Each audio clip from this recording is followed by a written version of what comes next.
Pernah kepikiran gak sih siapa sebenarnya yang nulis buku-buku sejarah yang kita baca? Hari ini kita bakal kupas tuntas satu gagasan yang, wah, kuat banget pengaruhnya ke cara kita ngelihat masa lalu. Nah, ini dia. Sejarah ditulis oleh para pemenang. Sering banget kan kita dengar pepatah ini, dan kedengarannya tuh masuk akal banget. Tapi apa sih artinya sebenarnya? Pertanyaannya jadi gini, apakah ini berarti semua sejarah yang kita pelajari di sekolah itu cuma versi yang disetujui sama yang berkuasa aja? Apa ini cuma soal sudut pandang yang beda? Atau jangan-jangan ini adalah kebohongan besar yang direncanain secara sistematis? Oke, kita mulai dari yang paling ekstrim dulu ya. Kita akan bedah klaim yang bilang kalau sejarah itu bukan cuma dipengaruhi, tapi sengaja dipalsuin dalam skala yang masif oleh para pemenang perang. Coba deh perhatiin kata kuncinya di sini. Sistematis dan terkoordinasi. Jadi teori ini tuh bukan cuma ngomongin soal bias atau sudut pandang. Ini lebih jauh lagi. Ini menuduh adanya sebuah semacam berencana terpusat buat ngarang satu cerita sejarah yang sama di seluruh dunia. Wow. Terus apa bukti yang sering dipakai sama penganut teori ini? Biasanya mereka nunjuk ke hal-hal kayak gini nih. Buku pelajaran sekolah yang isinya cuma muji-muji pahlawan bangsa sendiri. Atau contoh klasik, manipulasi foto di zaman Uni Soviet. Tahu kan, yang tokoh-tokoh politiknya tiba-tiba dihapus dari foto bersejarah kalau udah nggak disukai lagi. Nah, disinilah beda paling pentingnya. Sejarawan profesional itu, ya mereka ngaku kok kalau ada bias, itu malah bagian dari kerjaan mereka buat ngatasin bias itu.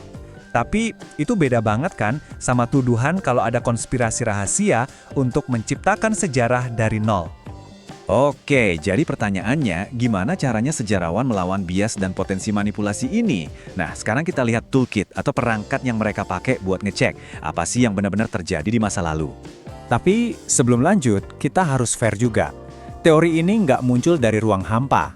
Ada inti kebenarannya. Kita tahu, rezim yang berkuasa itu emang bisa dan pernah memelintir cerita. Contohnya yaitu tadi, manipulasi foto di Soviet. Tapi, pertanyaannya adalah, apa distorsi kayak gitu bisa bertahan kalau diuji secara ketat sama dunia internasional? Inilah pertahanannya. Ini cara sejarawan modern membangun benteng melawan manipulasi. Mereka tuh nggak pernah cuma ngandelin satu sumber. Mereka melakukan verifikasi silang, ngebandingin banyak dokumen. Mereka juga menganalisis dokumen dari pelakunya sendiri. Dan yang paling penting, sekarang banyak arsip global yang terbuka untuk umum. Dengan cara-cara ini, narasi yang palsu, jujur aja, susah banget buat bertahan lama. Pengadilan Nuremberg itu contoh yang sempurna banget.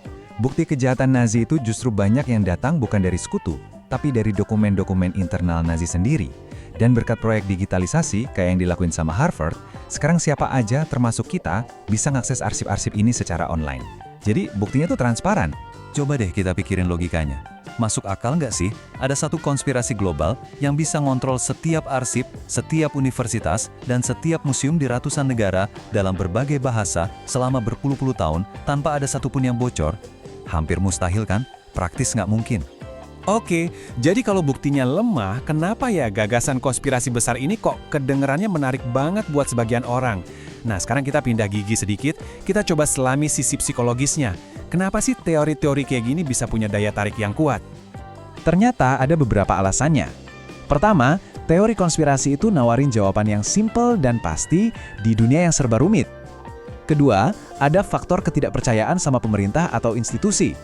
Nah, gagasan kita semua dibohongi, itu bisa bikin ikatan kelompok jadi makin kuat. Apalagi di era digital sekarang, di mana kita gampang banget terkurung di ruang gema atau echo chamber. Jadi, gimana dong seharusnya kita menyikapi pepatah sejarah ditulis oleh pemenang ini? Kuncinya adalah, jangan dibuang, tapi gunakan dengan bijak. Gunakan sebagai alat untuk berpikir kritis, bukan sebagai alasan untuk menyangkal semua fakta. Ini dia nih perbedaan utamanya.